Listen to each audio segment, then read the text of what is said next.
8절입니다. 하나님 말씀은 시편 62편 8절입니다. 백성들아 시시로 그를 의지하고 그의 앞에 마음을 토하라. 하나님은 우리의 피난처시로다. 셀라. 아멘. 말씀 제목은 시시로 하나님을 의지하라는 말씀입니다. 시시로 하나님을 의지하라는 말씀입니다. 시편 62편을 이제 배경이 압살롬의 반역을 배경으로 하고 있습니다.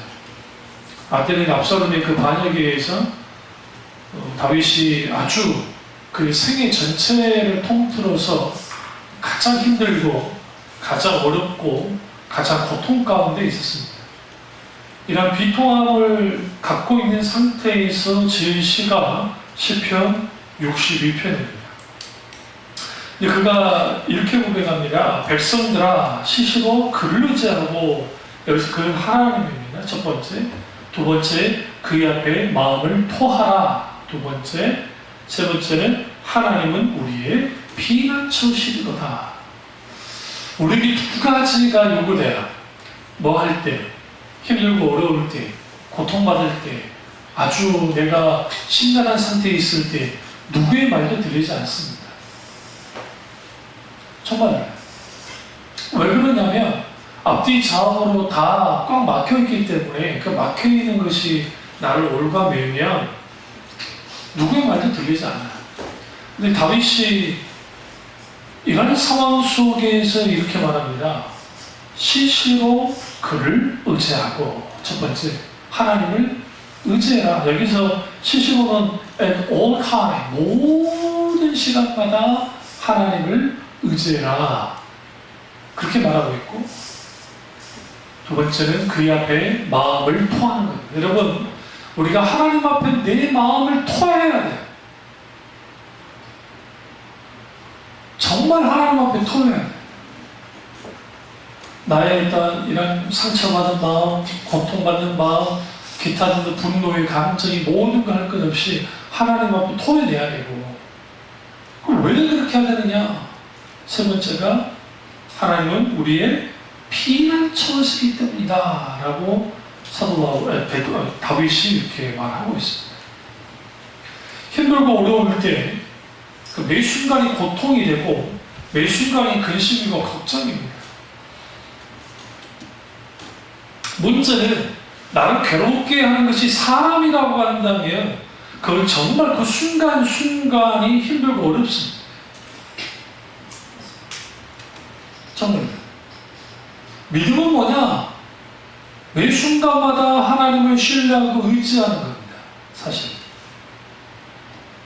하나님이 의지할 것이 없다는 것을 분명하게 인식하고 하는 거예요. 왜 하나님 우리에게 이런 고난을 우리에게 허락하시느냐? 사람 의지하지 않게 만들겠습니다.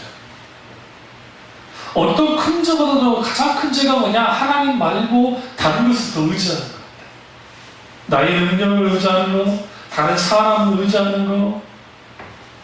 사실 여러분, 하나님 외에 의지할 것이 많은 것이 복이 아니에요. 우리가 만약에 우리 부모님들이 막 부자예요. 부모의 재산을 의지하겠잖아요. 그러니까 사실 우리가 살아가면서 병든 문제 빼놓고 사고 나서 하는 거 빼놓고 나머지 대다수의 문제는 돈이면 다 해결할 수 있잖아요. 거의 대부분이. 돈 많은 부모 밑에 있으면 그 돈 의지할 거잖아요. 하나님 의지하지 않고. 그러니까 우리가 인생을 살아가면서 내 인생 참 별 볼 일 없고 나 참 그저 그렇구나. 그때 뭔가 아셔야 될 게 오히려 그것이 감사할 거예요. 왜? 내가 의지할 게 없으니까 하나님을 의지할 수 있는 거예요. 그것이 오히려 복이에요. 오늘 다윗이 왕이었습니다. 근데 그 아들이 반역을 일으켜서 그가 쫓겨났습니다. 그는 어떻게 될지 모르는 상황이에요. 힘들고 어렵고 고통스러운 상황 속에서 그를 따르는 노병들, 청년들도 아니에요. 노병들, 노장들, 그 사람들만 따랐어요. 나머지는 다 누구에게 붙었다 했어요? 압살롬에게 붙었다고 해요. 그러니까 싸워봤자 사실 이길 수 있는 확률이 그렇게 많지 않았어요. 그러니까 다윗은 알고 있던 겁니다. 설사 그에게 용장들이 같이 따라왔다 할지라도 그는 뭐였어요? 사람 의지하지 않고 자기를 따르는 군대에 의지하지 않고 그 장군들을 의지하지 않고 하나님 의지했을 거예요. 지금 여러분 이런 상황일수록 누구를 의지할까요? 당연히 다윗이 사람을 의지할 만해요. 왜? 저 군대가 있어야 아둘람과 싸울 거 아닙니까? 근데 그가 하나님을 의지합니다.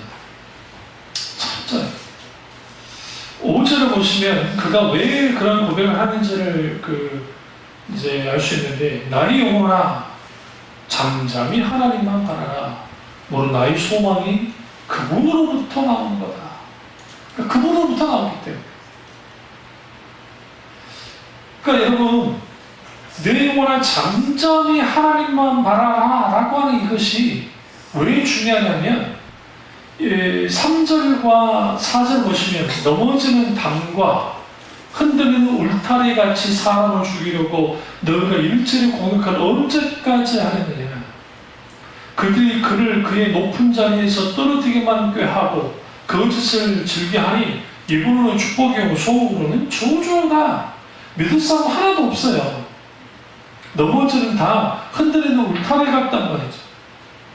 그런 상황 가운데에서 그가 뭡니까? 자기 영혼, 무너진 자기의 그 신념을 향해서, 영혼을 향해서 나의 영혼아 잠잠히 하나님만을 바라라. 우리가 극심한 눌림 가운데 있고 우리가 가장 큰 어려움 속에 있을 때 우리는 늘 우리의 영혼을 향해서 이렇게 말해야 돼요. 나의 영혼아 하나님만을 바랄지어다. 나의 영혼아 눈을 들어 주님만을 바라볼지어다. 내 영혼아 깨어날지어다. 살아나 선포하고 기도하셔야 돼요. 왜? 여기서 무릇이라는 표현이 참 재밌는 표현이에요. 무릇 나의 소망이 그로부터 나온다. 왜 우리가 하나님만을 바라봐드느냐? 소망이 하나님께로부터 나오기 때문에.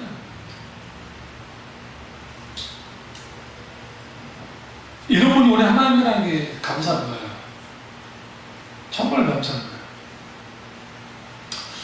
믿음은 또 다른 측면을 이해할 수 있는 게 뭐냐면 모든 염려와 두려움을 하나님께 내어 맡기는 겁니다. 그리고 하나님께 잠잠한다는 것은 내가 할 수 있는 모든 것들을 내려놓고 전폭적으로 하나님께 맡길 때 하나님 앞에 잠잠할 수 있어요.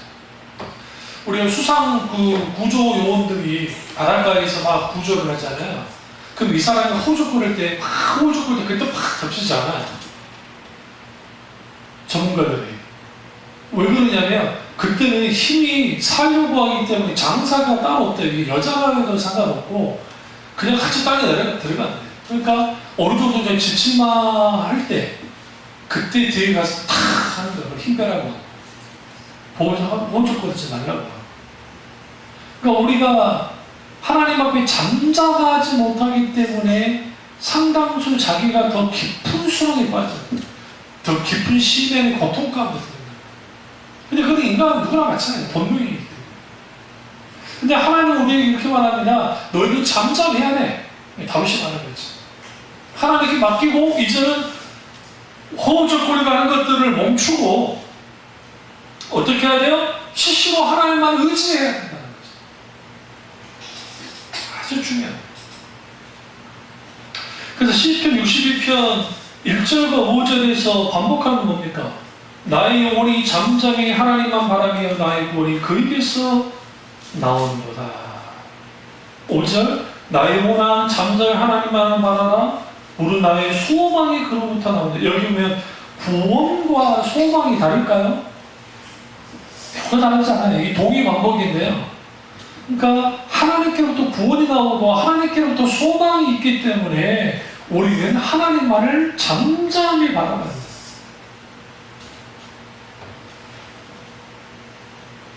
그럼 이 잠잠히 바라보는 것은 우리만 하는 것이냐? 그렇지 않습니다.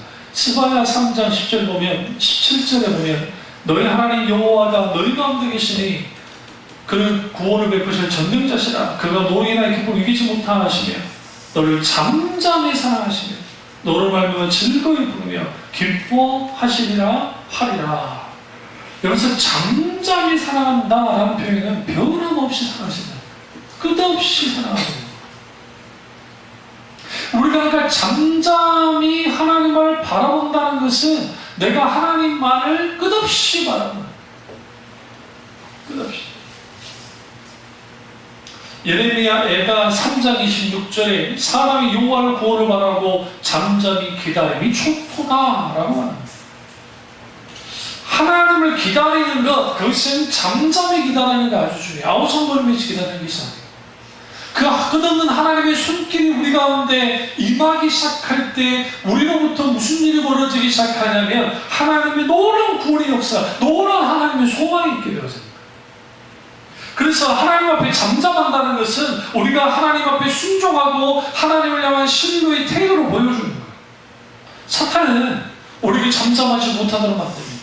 그래서 불평과 불만과 때로는 근심과 걱정과 염려와 때로는 자신을 향해서는 화살을 쏠 때 자기 연민과 자기 어떠한 그 필요 이상의 그 슬픔에 빠지게 만들고, 아니면 다른 사람을 향할 때는 원망과 불평과 불만을 거기에 막 쏟아내요.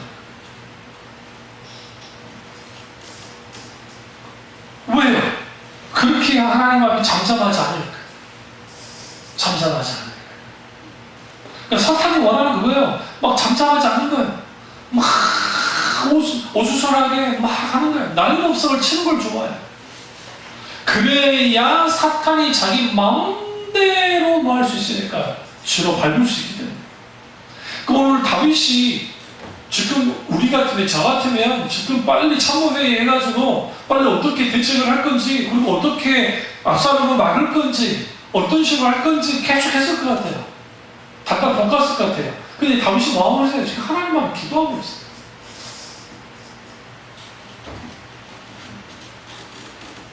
왜요?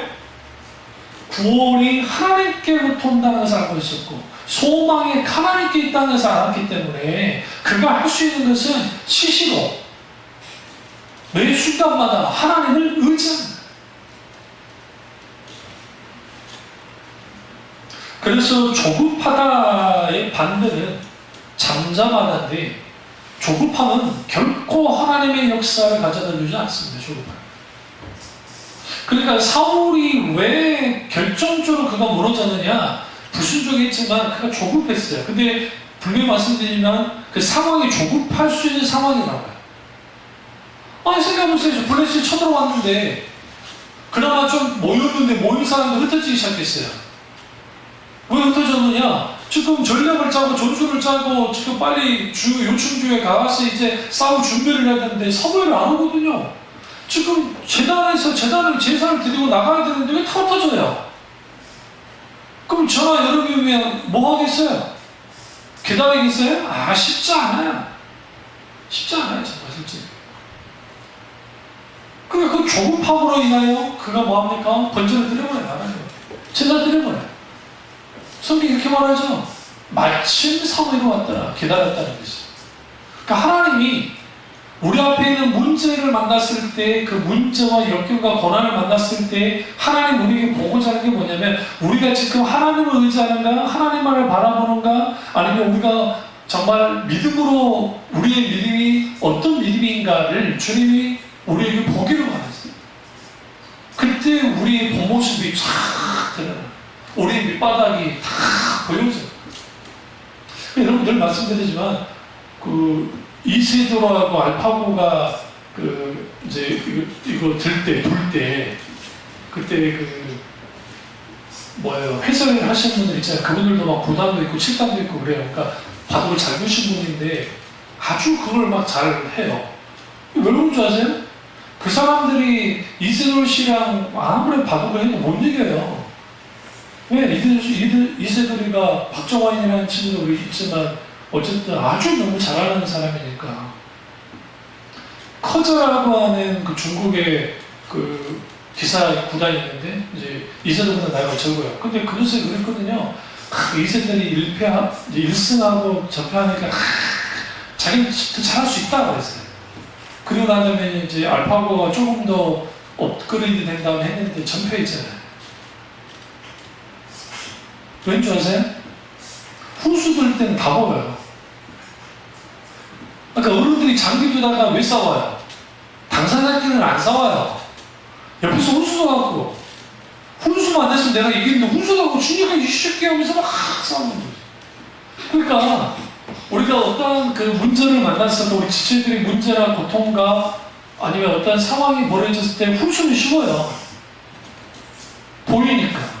그리고 사실 그 훈수대로 따르면 해결이 되긴 해요, 사실. 문제는 뭐냐면 훈수는 훈수일 뿐이에요. 그게 잘 받아들여지지 않아요. 그래서 우리에게 필요한 게 뭐냐? 내가 그런 상황이 있을 때 어떻게 될까를 지켜보셔야 돼요. 그러니까 함부로 시험된 사람들을 그들의 믿음을 판단해서는 안 돼요. 물론 예수님이 믿음 없을 때 제자들이 믿음 없음에 대해서 천망하신 이유는 그들의 태도에 문제가 있었기도 해요. 그러니까 사실 그들이 하나님 그분을 의지하기보다는 자신의 경험과 자신의 어떤 환경과 상황 거기가 하니까 주님이 책망하신 거고. 그래서 서신서에 믿음이 약한 자를 책망하지 말라고 성경 말하는 거예요. 어려울 옆에서 뭐 해야 돼요? 필수의 중보기도 해줘요. 중보기도 해주고 위로해주고 그리고 권면해 주셔요. 권면. 그러니까 우리가 이 잠잠히 하나님만을 바라보는 것이 어떤 고난과 환난이 와도 우리의 마음의 평안을 빼앗기지 않는 비결 중에 비결이에요. 그러니까 우리가 고통 가운데 있고 고난 가운데 있어도 평안하면 필요해요. 그러니까 저도 누군가가 중보기도를 할 때 평안함이 올 때 있어요. 그러면 이 부분은 하나님께서 하신다는 것을 저는 가져요. 어쩔 때는 아주 어떤 평안도 없을 때가 있어요. 아들 같은데 아들 위해서 기도할 때는 저에게 그런 평안이 주어지지 않을 거예요. 몇 순간씩 기도했지만 사모에게는 평안함이 있었다. 그러니까 우리가 어떠한 그 환난이나 역경이나 문제가 왔을 때 하나님 앞에 충분히 기도하는 속에서 우리는 뭐 해야 되느냐면 잠잠히 하나님만을 찾고 하나님만을 바라보고 하나님만을 의지하고 그렇게 기다릴 때에 거기에 평안이 있습니다. 하나님을 찾을 수 있는 마음이 생겨요. 그러니까 사탄은 우리가 하나님을 찾을 만한 마음까지도 빼앗아요. 이게 불행한 거예요. 그러니까 사울이 하나님을 찾으려는 마음까지도 빼앗기니까 이제는 무당을 찾을 수밖에 없는 가도에 있는 무당에 가서 뭐예요? 춤췄단 말이죠. 그러면 시시로 하나님을 의지하려면 어떻게 해야 될까요? 첫째로 하나님만 바라봐야 됩니다. 우리 말씀처럼 우리가 하나님을 바라본다고 해서 사람의 도움을 구할 때가 많습니다. 근데 하나님만을 바라본다는 것은 저절로 되는 게 아니에요.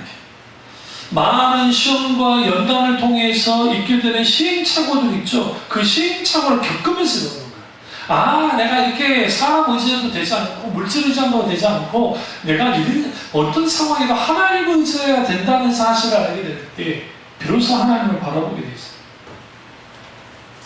그러니까 다윗도 하나님만을 바라보지 못할 때가 있었죠. 인구조사부터 시작해서 기타 등등 여러 가지 있습니다. 그런 것을 통해서 그가 하나님 의지하는 법을 배웠어요. 그래서 하나님을 바라본다는 것은 하나님을 사모하고 하나님을 기뻐하고 하나님을 의지하는 거예요. 요즘 피터슨의 책 가운데 한결 가는 순례자라는 책이 있습니다. 그가 하나님을 바라는 것과 관련돼서 이렇게 말합니다. 자, 읽어볼게요. 바란다는 것은 아무것도 하지 않는다는 뜻이 아니다. 운명에 맡기는 체념 상태가 아니라 그것은 하나님의 의미와 결말을 준비해놓고 계신다는 것을 확신을 갖고 우리에게 할당된 과업의 매진함을 뜻한다. 그것은 거짓 영성으로 체면 유지를 위해 어쩔 수 없이 하는 일이 아니다. 허둥대고 염려하는 것이나 겁에 질려 필사적으로 눈가림이나 하는 것과는 정반대이다. 소모한다는 것은 꿈꾸는 것도 아니다. 다시 말해 우리의 권태나 고통에 대한 보호장치로서 환상이나 공상의 실타를 푸는 것도 아니다. 그것은 하나님이 하시겠다고 말씀하신 것을 반드시 이행하실 거라고는 든든하고도 기민한 기대이다. 그것은 믿음의 고삐에 묘놓은 상상력이다. 그것은 하나님의 방식대로 그분의 시간표대로 행하시도록 기꺼이 맡겨드리는 것이다. 그러니까 하나님을 바라본다는 게 내가 하나님 하나 바라보고 있으면 하나님이 그것을 막 해결해 주고 하나님이 역사하는 그런 이 환상이나 공상의 실타래가 아니고 그것이 아니라 오히려 하나님이 결국은 모든 것을 이해하실 것이고 나는 나의 믿음의 고삐를 내는 거야. 하나님 앞에 바라본다. 그렇게 됐을 때 하나님이 하나님의 방식으로 하나님의 시간표 때 하나님 하신다? 역사하신다. 그것이 하나님을 바라본다는 거예요. 아주 중요해요. 그래서 여러분 잠잠히 하나님을 바라본다는 것은 아무것도 하지 않고 그냥 체념하고 있으라는 것이 아니고 하나님이 반드시 뭐 하니까 역사하시기 때문에 우리는 뭐 해야 돼요? 하나님 그분을 어떻게 해요? 나와 하나님 사이에 간격이 있는데 그 간격이 사람일 수 있고 문제일 수 있고 환경일 수 있고 상황일 수 있는데 그것이 허물어지는 시간이 하나님을 바라보는 시간. 영어에 이런 말이 있어요. He alone is my salvation 이라는 그 영어가 있습니다. 그는 홀로 나의 구원이시다. 그분은 홀로 나의 구원이신데 여기서 하나님도 홀로 계시고 나도 홀로이다 하는 거예요. 여기서 왜 He alone is my salvation 이라 했을까요? 그러니까 오직 그분만이 한 분만이 나의 구원이시다. 그분이. 그러니까 당연히 나도 하나님 앞에 섰을 때에 나 혼자 하나님 앞에 1대1로 딱 서는 거예요. 1대1로 주님만을 바라보는 왜? 그분이 나의 유일한 뭐이기 때문에 구원자시기 때문에. 그런 자세가 있을 때 하나님을 바라볼 수 있어요. 그리고 62장 5절에서 나의 소망이 저기서 남도다 라는 그 말씀일 때 이 소망은 로프를 단단히 꼬다라는 뜻에서 유래한 말입니다. 그러니까 로프를 단단히 꼴수록 더 강한 줄이 되죠. 하나님 앞에 계속 꼬는 거예요. 어떻게? 줄을 꼬듯이 꼬는 거예요. 그랬을 때에 거기에서 하나님의 놀라우신 하나님의 계획을 이루시는 거죠. 두 번째로 시제로 하나님을 의지하려면 구체적이고 절대적인 믿음을 가져야 됩니다. 구체적이에요. 어떻게 구체적입니까? 62장 2절을 보세요. 오직 그만이 나의 반석이시요 나의 구원이시요 나의 요새시니 내가 크게 흔들리지 아니하리로다. 오직 그분만이 나의 반석이시다. 이것은 단순히 그분이 반석일 거야 구원일 거야가 아니고 그분이 반석이시고 그분이 구원이시고 그분이 요새이시다. 내가 크게 흔들리지 아니할 거라는 거예요. 왜요? 그분이 나의 반석이시니까요. 그분이 나의 구원이시니까. 그분이 나의 요새시니까. 왜 우리가 흔들릴까요? 문제가 커서 흔들릴 수 있습니다. 맞습니다. 근데 왜 흔들릴까요? 그분이 나의 요새되지 못하고 그분이 나의 구원되지 못하고 그분이 나의 반석되지 못하기 때문에 우리가 흔들립니다.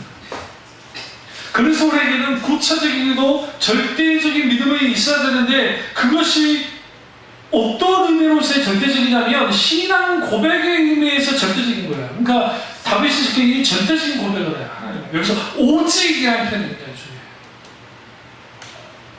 오직 그분만이 반석이다. 나의 반석이다.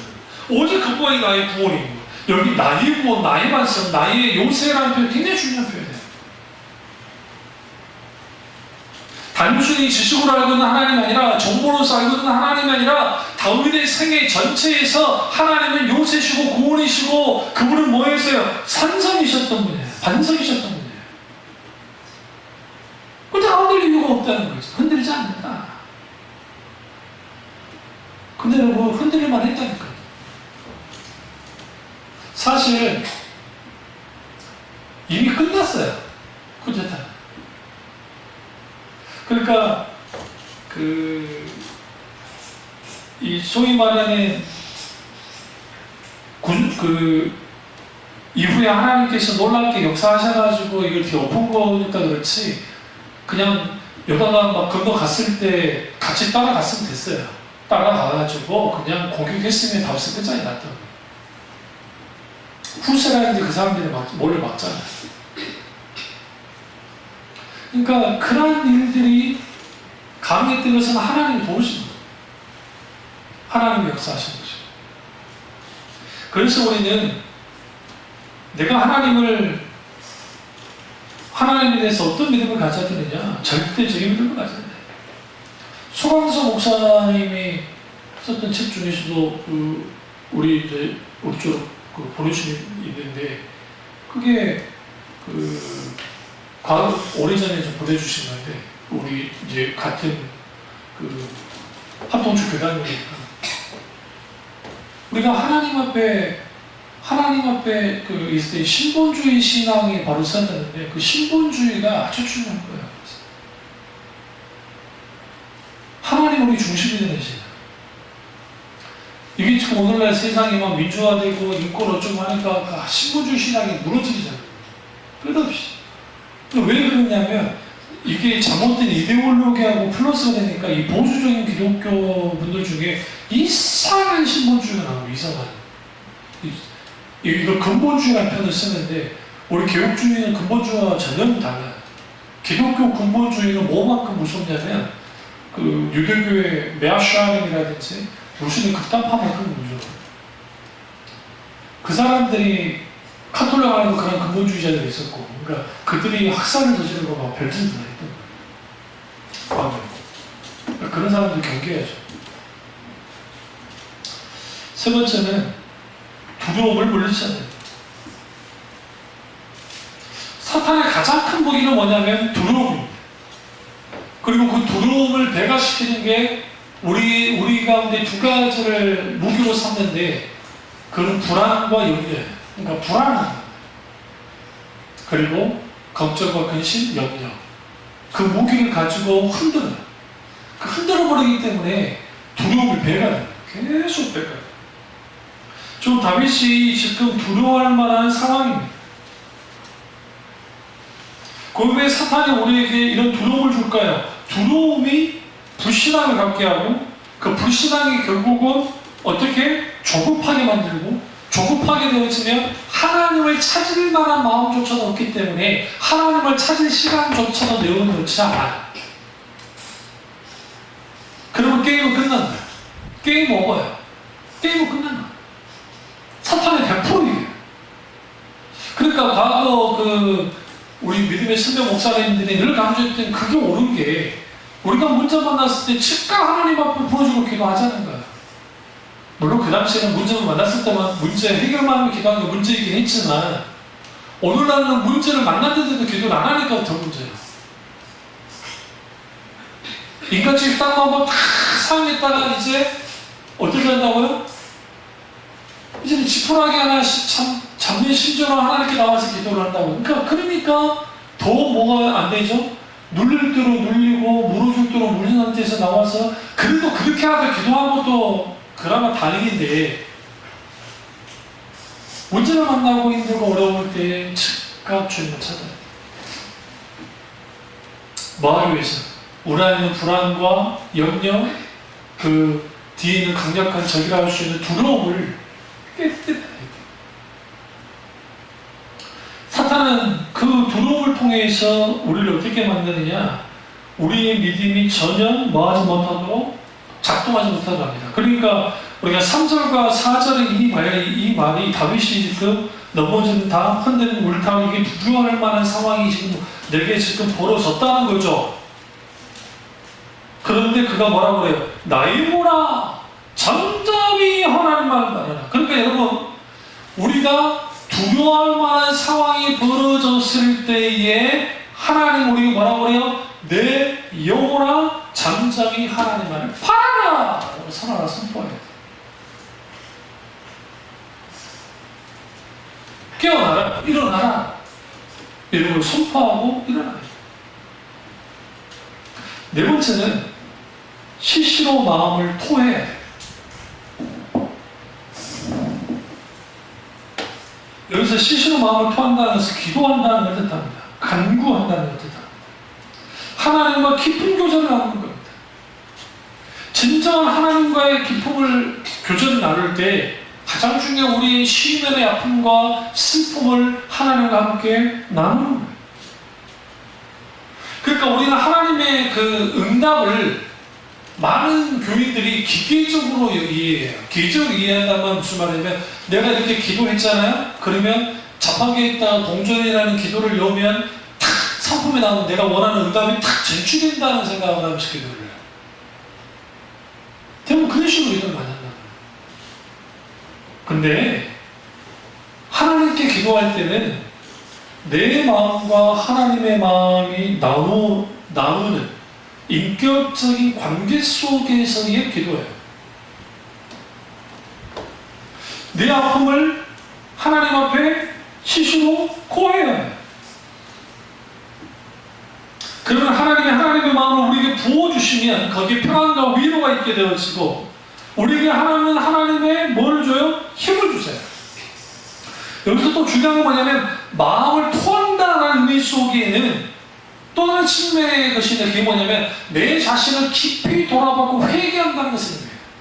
하나님 앞에 깊이 나를 생각해요. 그럼 내가 회개해야 해요. 모든 문제나 고통의 원인이 남에게 있거나 환경에 있는 것이 아니라 내게도 있다는 사실을 알게 될 때, 결국 모든 원인은 나에게 있구나 라를 알게 될 때 우리 뭐예요? 하나님 앞에 나의 모든 것을 토하는 거야. 내 마음을 토하는 거야. 회개하고 돌이키는 거죠.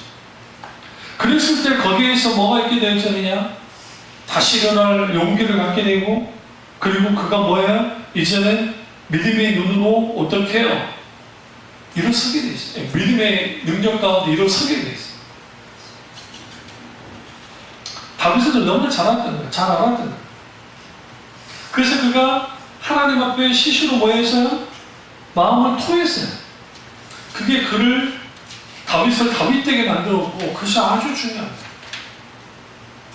그리고 우리는 그 하나님 앞에 시시로 절대적이고 구체적인 믿음을 고백하고 두려움을 물리치고 시시로 마음을 토할 때, 그리고 전폭적으로 맡길 때 하나님을 우리의 피난처로 삼을 수 있습니다. 예레미야 17장 5절과 6절을 보시면 나 여호와가 이같이 말하노라. 찾으세요. 무릇 사람을 믿으며 혈육으로 그 권력을 삼고 마음이 여호와께서 떠난 그 사람은 저주를 받을 것이라. 그런 사망이 떨기나무 같아서 좋은 일에 오는 것을 보지 못하고 광야 건전하고 건강한 땅, 사람이 거하지 않은 땅에 거하리라. 이 말이 무슨 말이냐면 나 여호와가 말한다잖아요. 무릇 사람을 믿으며 혈육으로 그 권력을 삼고 마음이 여호와께 떠난 사람은 저주를 받을 거예요. 우리가 지금 힘들고 어려운 상황과 고통 가운데 있을 때에 내 마음이 지금 한없이 땅에 떨어져 있고 두려움과 불안과 염려와 조급함 속에 있어요. 근데 그러한 상황은 결국은 우리가 거기에서 내 마음을 토하고 하나님 그분만을 바라보면서 내가 정말 시시로 정말 하나님 그분과의 친밀한 교제를 나누기 시작하면 그를 통해서 우리는 뭐 하게 되느냐?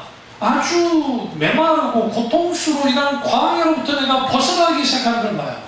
그런데 정작 하나님께 그렇게 나아가지 않는 사람에게는 사막이 떨기나무 같게 될 거라.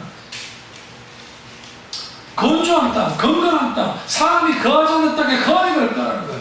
그러니까 사실 상당수가 시험이 들었다 했을 때에 그 시험들은 원인은 사실 그 사람이 아닐 수 있어요. 그런데 문제는 뭐냐면 그 시험이 길어지는 것은 그 사람이 책임이 있었어요. 상당수.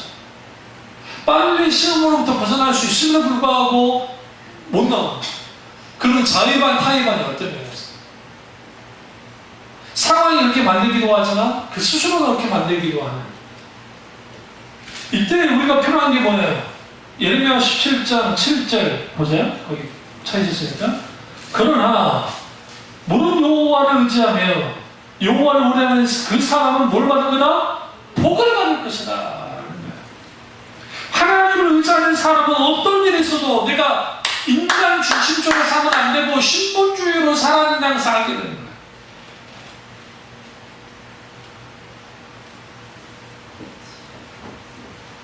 왜 그러면 하나님이 이런 것을 우리가 허용하실까? 그 이유는 딱 한 가지. 하나님은 자기 자신을 의지하며 사는 것을 원치 않아요. 사람. 돈 의지하고 사는 거 원치 않아요. 권력 의지하고 사는 거 원치 않아요. 명예 의지하며 사는 게 원치 않아요. 쾌락 의지하며 살기 원치 않아요. 하나님만을 의지하기를 원하세요. 그래서 여러분 이사야 2장 22절 한번 찾아보시죠. 이사야 2장 22절이에요. 보시면 너희는 인생을 의지하지 말라. 그 호흡은 코에 있나니 새말가치가 어디 있느냐라고. 인생을 의지할 게 없어요. 어디에도 없어요. 심지어는 미가서 7장 5절 이렇게 말합니다. 너희는 이웃을 믿지 말며 친구를 의지하지 말며 내 품에 늘 연이라고 입의 문을 지키라 라고 말하고 있고, 잠언서 11장 18절에 자기 재물을 의지하는 자는 패망하려니와 악의 의인은 푸른 잎사귀같이 번성하리라. 사실 자기 재물을 의지하는 사람이 얼마나 많습니까?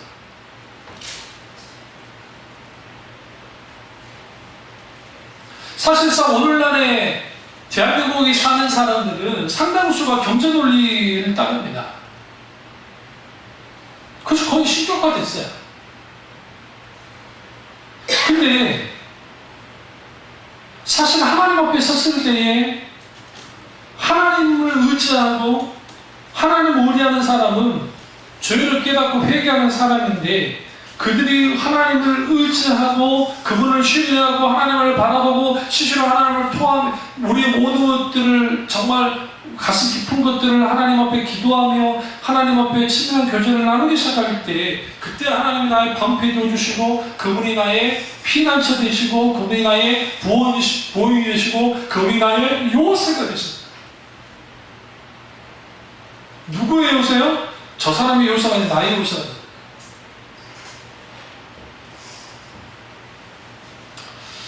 그래서 여러분 우리가 이 예레미야 그 17장 5절을 다시 가보시면 5절과 7절을 딱 보시면 이 세상에는 두 종류의 사람으로 나눠지는데, 하나는 하나님을 떠난 그 사람이 있고 다른 하나는 하나님을 의뢰하는 그 사람이 있어요.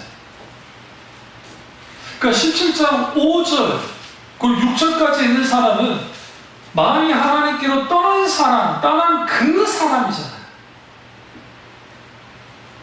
그리고 17장 7절에 보면 여호와를 의뢰하는 그 사람. 우리는 어떤 사람이 돼요? 여호와를 의뢰하는 그 사람이 된다는 거예요. 그 사람이 될 때 우리는 뭐 하는가? 시시로 하나님을 뭐 할 수 있어요?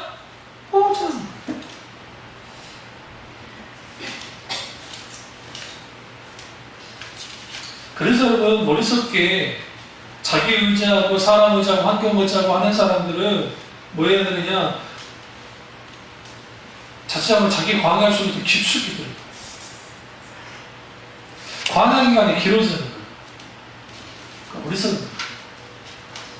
그런데 사람들은 바로 앞에 있는 그 환경이 조금 좋아지고 그들이 좀 생기고 하면 괜찮다 여전히 광야 속에 있어요. 여전히 광야 속에 있죠. 그래서 하나님을 의지하는 사람, 그 사람은 언약적인 하나님의 복이 있는 거죠. 예레미야 말처럼 물가에 심겨진 나무와 같은 사람이 되어지는 거예요. 뿌리가 강변에 뻗어 있고 더위가 와도 뭐해도 두렵지 않아요. 왜? 물이 있으니까. 그래서 우리는 신앙생활하면서 인생을 살면서 내가 만약 하나님은 아니라 사람, 환경, 상황을 의지하면 나는 메마른 땅에 떨기나무 같은 사람이 될 수밖에 없다는 사실을 알기 시작할 때 이제는 그 모든 것을 내려놓고 하나님을 의지해요. 그럼 하나님을 의지하면 무슨 일이 벌어집니까? 새 힘을 얻습니다. 새 힘을 얻어요. 새 힘과 용기를 얻게 되어져요. 거기에서 하나님 그분이 그에게 뭐가 되어져요? 실질적 힘이 되어져요. 우리를 우겨싸는 어려움이 있고 문제가 있으면 매 순간 두려움과 무서움과 근심, 걱정이 우리에게 찾아올 수 있어요.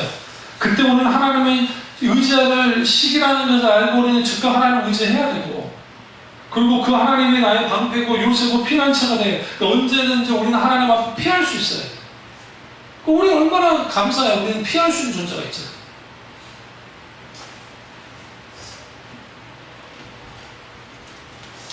근데 왜 우리는 하나님을 의지하지 못할까? 연약한. 할 수 있는 게 이거죠. 그래서 빨리 뭐가 지나가게, 이런 광야가, 이런 고통이 빨리 지나가게 해달라고만 기도해요. 어디서 가요? 어떻게 기도한다 했죠? 그런 힘들고 고통이 있게 되시면 첫 번째, 저는 이 고통의 이유가 뭡니까? 물어야 된다 했잖아요. 원인을 찾지 마시고 내가 이 고통 가운데 어떻게 해야 됩니까? 라고 물어야 되고, 두 번째는 이 모든 것을 감당할 만한 믿음을 달라고 해야 돼요. 그러면 거기에서 여유가 생겨요. 영적인 여유. 하나님을 공부하시고 하나님을 위로 주시고 하나님을 은혜 베푸십니다. 그러면 at all times라 있잖아요. 하나님은 실시로 하나님을 의지해야 되는데, 그러면 힘들고 어려웠고 위기 상황에만 그러는 겁니까? 아니야. 매 순간 하나님 의지해. 그런데 힘든 순간일수록 더 의지해. 어떤 사람이 이렇게 말합니다. 의지박약들, 하나님이라고 하는 존재하지 않는 존재를 만들어 놓고 거기에 한다고. 그건 어리석은 거죠. 의지하지 않는 게 의지인 거죠. 하나님이 살아계시고 하나님을 창조하셨고 하나님 우리를 구원하셨는데, 그 하나님을 의지하지 않고서 누구를 의지할까요? 그럼 찬송 가운데 주 나를 받게 하시면 내가 나 어디 가오리까? 그 찬양 있죠. 천국에 오지 없어서. 그럼 누가 들어가겠어요? 그 주님 나 받게 하시면 안 됩니다. 주님을 의지하는 자는 복이 있습니다. 이사야 26장 3절에 주께서 심지가 견고한 자를 평강의 평강으로 지키시나니 이는 그가 주를 의뢰합니다. 심지가 견고한 사람이 어떤 사람이냐? 하나님을 의지하는 사람. 쉽게 이렇게 흔들리지 않는 거예요. 시편 34편 10절에 젊은 사자는 공핍하여 줄일지라도 여호와를 찾는 자는 모든 좋은 것에 부족함이 없으리로다. 그래서 우리가 하나님을 의지해야 돼요.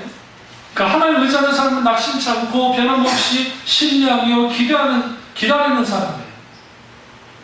어떤 형편이든지 하나님의 구원을 바라고 하나님을 소망하면서 끝까지 기도하는 사람입니다.